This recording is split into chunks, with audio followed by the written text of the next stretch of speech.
On a press conference held on January 8, 2025, Salsay Weyane Tigray, an opposition party in Tigray, called for the return of the displaced people and the full restoration of the territorial integrity of Tigray.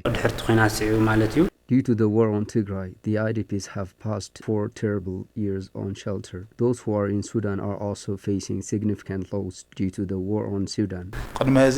Hopes were given they would return home, but now this too is completely gone. There is no any information regarding the restoration of the territorial integrity of Tigray. Therefore, as we have repeatedly said, works which are being done regarding the territorial integrity of Tigray should be publicized consistently. Indicating that the people of Europe are being destroyed due to the invading Eritrean forces, the party called on the federal government and the interim administration to fulfill their responsibilities to withdraw the Eritrean government troops from Tigray.